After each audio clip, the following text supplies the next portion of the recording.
Don't drink and drive, but if you do, call me. I fight for you, Albuquerque. Better Call Saul. The peak TV era of television in the aughts, continuing in the 2010s, has produced some high-quality entertainment in multiple genres of television. From gangster thrillers like The Sopranos, to cop dramas like The Wire and The Shield, to political action thrillers like 24, a lot of these new shows were more tragic character-based shows that got you, the viewer, hooked from beginning to end, invested in the characters and story, and waiting for a payoff at the end that felt earned most of the time. A very prominent series that more or less made American Movie Classics, or AMC, as a player for compelling television content was developed by Vince Gilligan with the express purpose of gradually showing a brilliant high school chemistry teacher, after finding out he is on borrowed time due to lung cancer, decides to cross the line into criminal territory and use his advanced chemistry expertise to manufacture and sell the highest quality methamphetamine so that his family will have more than enough money after he passes away. This ended up becoming the highly acclaimed crime thriller neo-western series Breaking Bad. Breaking Bad ended in 2013 and is one of the most acclaimed series of all time. But could a spin-off series starring two of the supporting players be just as compelling and live up to its acclaim? Breaking Bad was a show that starred Bryan Cranston as Walter White, an Albuquerque high school teacher turned drug manufacturer, and a multitude of other characters including his family, his partner Jesse Pinkman played by Aaron Paul, and a couple of supporting side characters. One of them was Mike Ehrmantraut, an ex-cop, a PI, a cleaner, and one of drug kingpin Gus Fring's top enforcers. His ultimate fate has been determined in this series. The other character is an attorney who acts as a Tom Hagen-like consigliere to Walter and Jesse in their new careers as criminals, known as Saul Goodman, who is famous for his cheesy commercials and his reputation as a criminal lawyer. As the series concludes, Saul, using one of his contacts, flees Albuquerque after the police and DEA learn of Walter's drug empire and their whole operation is crumbling down, including Saul's future as an attorney, let alone being a wanted man.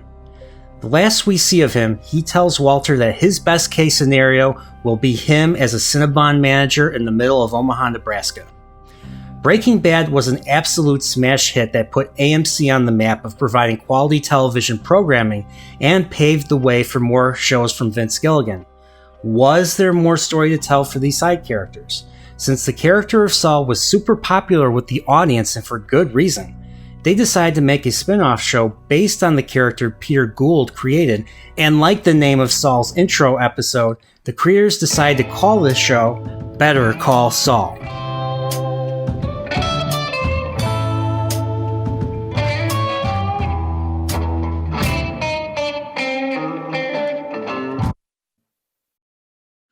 Better Call Saul is both a sequel and a prequel to Breaking Bad, and may at certain points of the series showcase story within the Breaking Bad timeline. The sequel aspect covers 1% of the show, with each season's opening scene showing a black and white rendition of the life of Saul Goodman post Breaking Bad as Cinnabon manager Gene Takovich.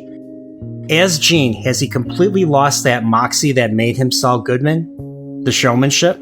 The salesman? The best criminal attorney that money can buy? We shall see. The bulk of Better Call Saul, however, begins with the story of Jimmy McGill, played by Bob Odenkirk, a public defender in the Albuquerque justice system struggling to pay the bills and move forward with his career as a fresh attorney.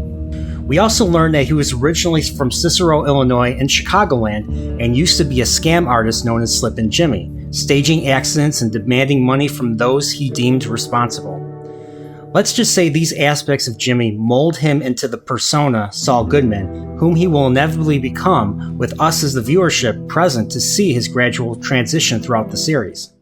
The other protagonist of this series is Mike Ehrmantraut, played by Jonathan Banks of Beverly Hills Cop, and many other supporting roles in the 80s, usually playing henchmen or police officers.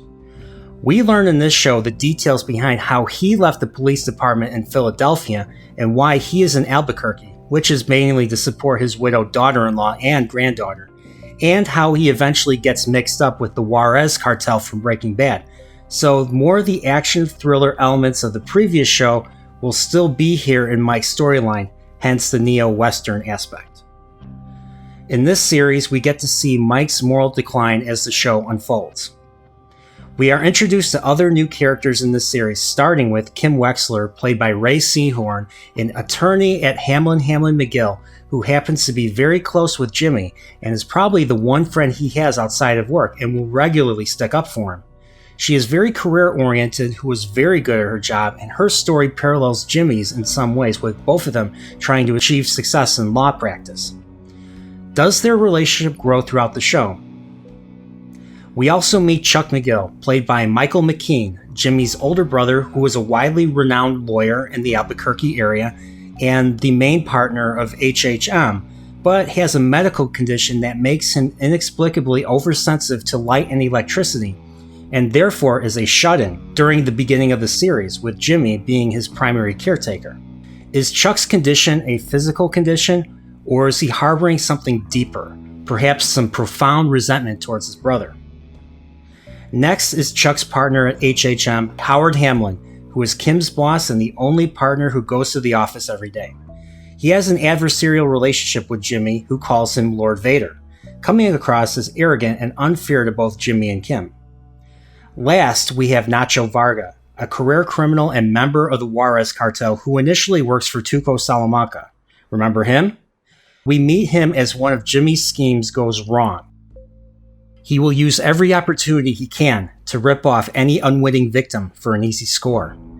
As the show moves forward, a lot of his story intersects with Mike, and he eventually becomes a Superfly-like character when he wants out of the business. But he can't, because you don't just leave the cartel under any circumstance. He ends up stuck between a rock and a hard place. The prequel portion of this series takes place in 2002, 6 years before Breaking Bad, with the series starting off focusing primarily on Jimmy, and then Mike, after Jimmy meets him in a hilarious exchange due to the fact that Mike works as a parking ticket booth operator for the court where Jimmy is working as a struggling public defender.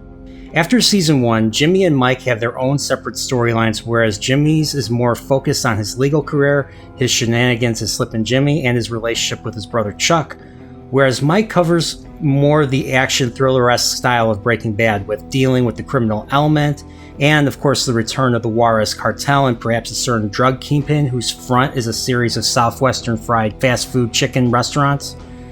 As the series progresses, we become invested in not only their storylines, but also Kim's and Nacho's, as their ultimate fates when Breaking Bad occurs are still unknown at this point, and we can only speculate as viewers what their ultimate fates will be. I can't wait for the final season and to see Jimmy and Mike's storylines completely converge, leading into their Breaking Bad storylines. Another thing to be excited about, once again, is that after Breaking Bad, we don't know Jimmy's ultimate fate, but we do know that he does acquire that best case scenario and does become a Cinnabon manager. I usually celebrate the premiere of each season with a trip to Cinnabon. Will Jimmy as Gene continue to look behind his back and live in fear for the rest of his life? Or will he relocate somewhere where no one can get to him or even know him? Or will he get caught? Or will he own up and perhaps end his hiding and turn himself in? The final season is only a few weeks away, and the first half will premiere soon, and the second half in the summer. Compared to all the streaming content out there, Better Call Saul is a must-watch for anyone who likes compelling characters, well-written storylines, great acting, and cinematic quality that is unmatched in any other television show. The meticulous means Peter Gould and the crew go to maintain continuity with Breaking Bad and bringing many of the side characters back from Bad, to me, makes this a legitimate follow-up and the way a prequel should be done. The series shows way more than it tells, and that is a fundamental strength it has over everything else as of today. It's a shame that this series is coming to an end, but I think it will stick the landing like Breaking Bad did, and I recommend it to anyone who hasn't seen it to check it out. Stay safe and stay out of trouble, but if you find yourself in a legal pickle, you better call Saul.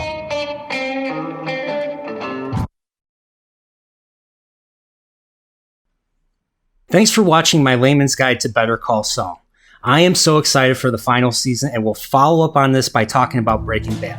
Can a man who was recently diagnosed with a terminal illness cross the criminal line and still live a normal life? Has he become a criminal for the sake of his family's security after he dies? Or is it more selfish and malicious? How dangerous is the Albuquerque criminal element? All these questions and more will be addressed in a layman's guide to Breaking Bad. Unlike drugs, don't be afraid to sell my channel at the corner and get all the physical and mental highs of subscribing, liking, and commenting so it can reach fellow fans. Am I the one who knocks? Find out next time.